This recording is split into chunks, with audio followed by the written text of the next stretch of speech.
Good morning. Here's a special episode of Gracious Living in the Time of Corona. I'm going to teach you how to roast your own coffee. Now, this show is largely about the bright side of being all cooped up in our houses.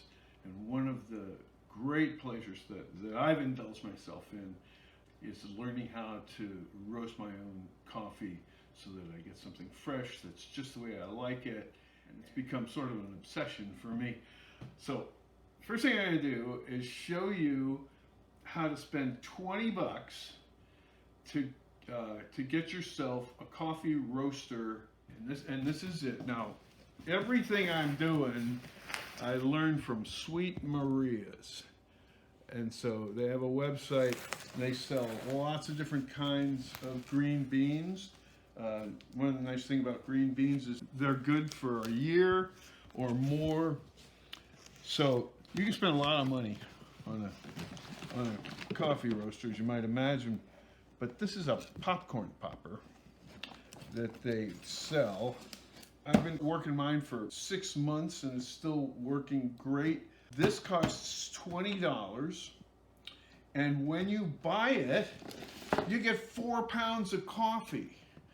So even discounting the popper that you get, the roaster, this is like 80 cups of coffee for $20 plus the roaster, and that is really all you need to roast your own coffee. They've got a lot of different kinds here, and if you get on the site, they're just wonderful. They talk about the people that grow them in different areas all over the world, and they have a kind of a aroma flavor wheel that describes each coffee, and a bunch of videos. They're just great. So we have 4 different regions here, and it's just going to be a lot of fun. Once you've got coffee, now you're in a world that you're familiar with. And if you buy whole bean, you can grind it with a grinder that you already have, and that's fine. I have graduated to a burr mill, and it set me back over $100. I can't remember, but I love it. You can set the grind any way you want to, and you'll see how this works. It really gives you a lot more freedom. And this one I've got here is from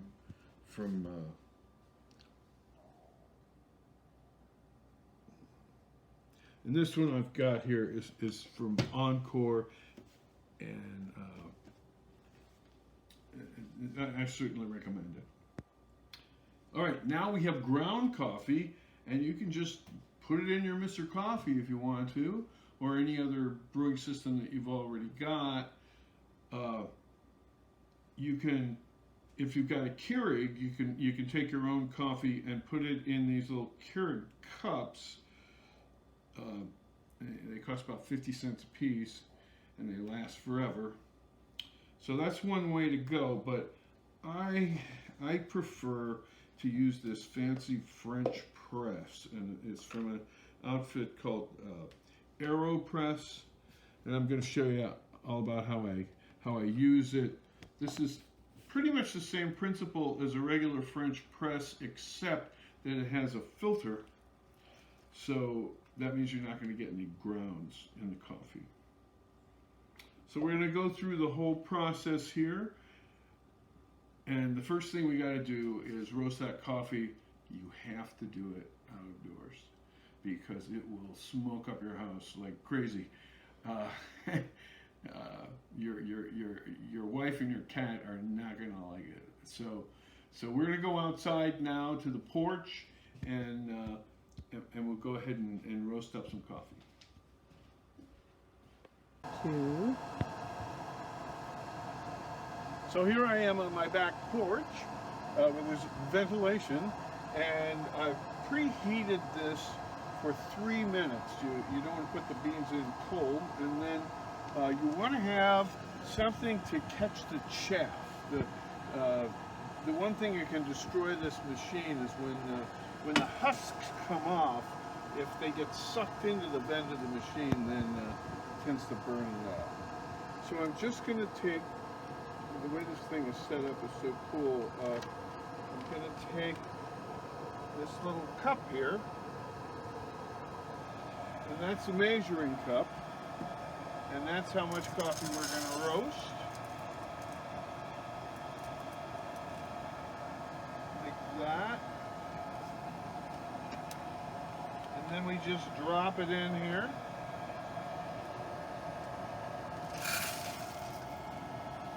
And now we need to carefully time this. I'm just going to use my phone here and set it for, I'm going to do an Italian roast here, which is a fairly dark roast that it's the one where the oil comes out on the surfaces, an Italian roast.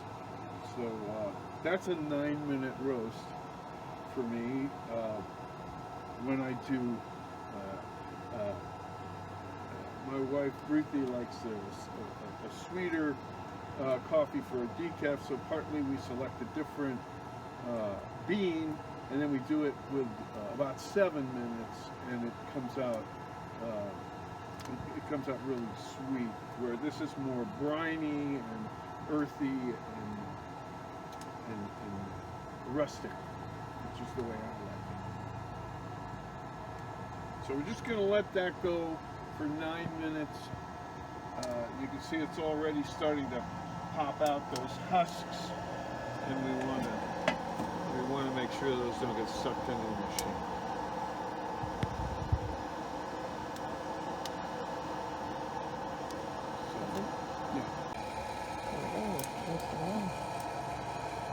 All right, there's our timer has gone off. That's 9 minutes. And so we'll turn this off, and then you can just remove this whole thing. It's a little hot, so be careful. And then this is all of that chaff. Now, you don't want to brew this, so you just, I'm going to mulch my backyard with it. And then here's the beans.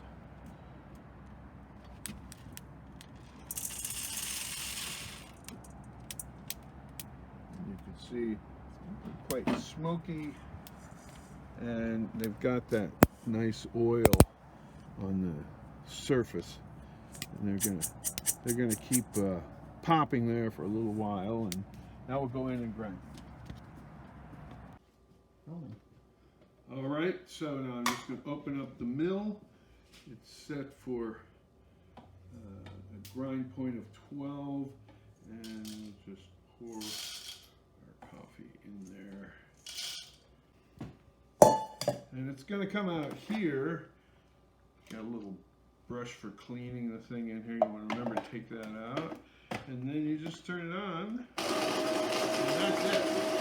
Takes about a minute.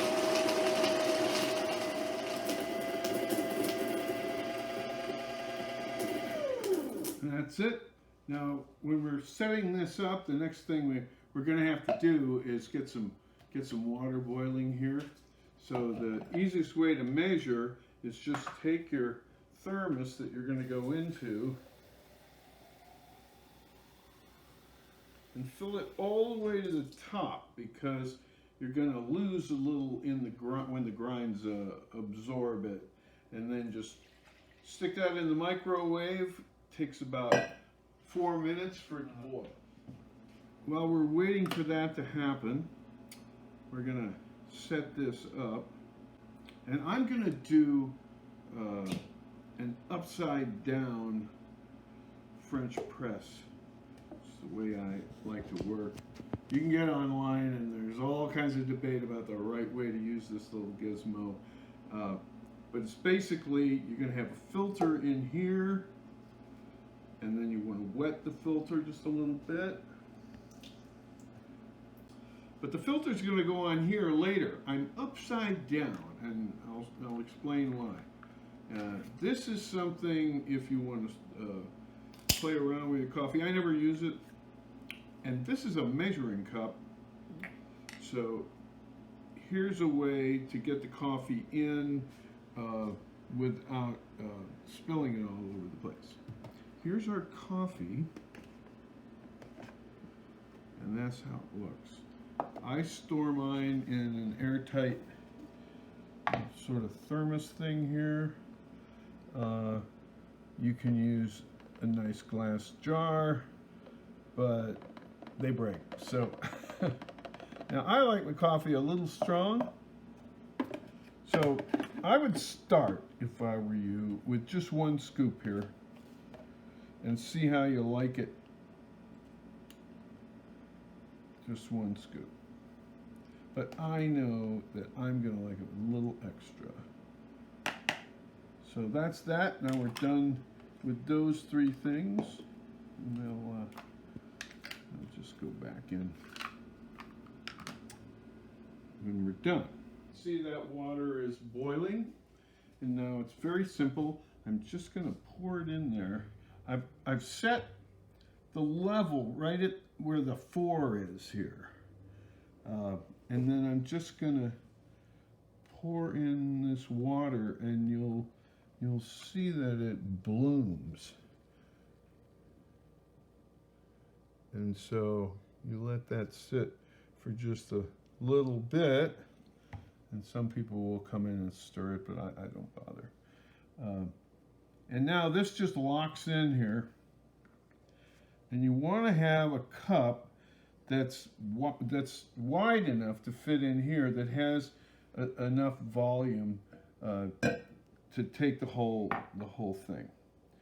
So now we've got that going. Now I turn it around, and you'll see coffee is starting to come out, and then I just push it down. So now there's still going to be a lot of flavor in those grinds, and so I just keep putting in water to make the most out of them.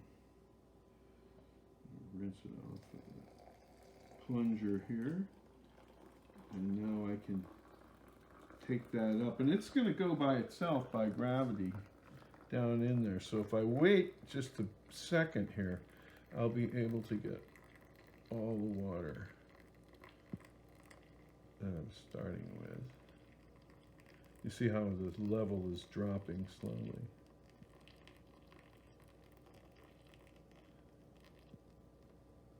Now I should mention that there is some controversy about what I just did, about the idea of fresh grinding the coffee, and it has to do with CO2. So if you want a foamy coffee like for espresso, then the feeling is that you should let the coffee cool and sit for about a day before you grind it. But here I don't care about the mousse, the foam. I just want a cup of coffee, and I think it tastes the best when it's fresh ground. Now, this coffee will last about 2 weeks, but really the best is, the fresher it is, the better it is. Now I'm going to use my funnel again and just fill that sucker up.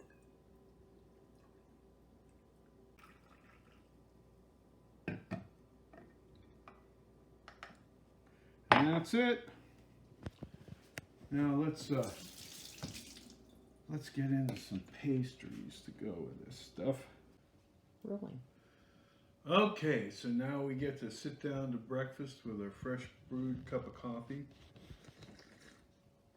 I've laid out a cinnamon twist here and some cheesecake. This is a cherry turnover and an almond croissant and a Clark bar. And this is my personal favorite. I can't resist these things. Even though I know they're terrible for me. I call them a truck tire. There's nothing like coffee and chocolate, as I'm sure you know.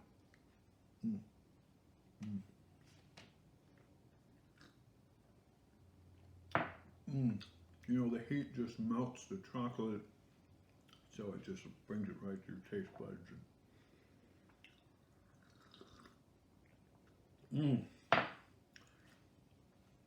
camper. However, if it were a little later, like let's say after dinner, a wine to go with these relatively delicate desserts, and I would include cannolis or puff paste Napoleons, any of that stuff, strawberry shortcake. These don't really want heavy wines like Trockenberry and Auslese and you know, port and Madeira and Sauterne. And so we've developed a wine that's like a Sauterne but without botrytis, and it's called Petit Mulsanne. This is an ancient grape. It's crazy grape. If you know anything about grape chemistry, this stuff comes in at 32.5% sugar, and with twice the acidity of a normal, like a Sauvignon Blanc, and very low pHs. And so, in ancient times, before we had a way to stop fermentations, we're talking 10,000 years ago, everybody loved this grape because it has so much sugar that it sticks while it's still sweet, and it just makes this delicate wine that I just love, and I like to drink it in this pretty little glass here. It has very delicate peach aroma and a little like a Malvasia. And it also, I like to put a little acacia wood with it, which brings a little honeysuckle. Now it's 8% sugar, but it doesn't taste like it because it has such high acidity. And so it's just very delicate, just the thing for a delicate pastry here where it won't overwhelm it. So, very popular wine that we make. It only comes in 375, so the problem is that the wine tends to disappear very quickly.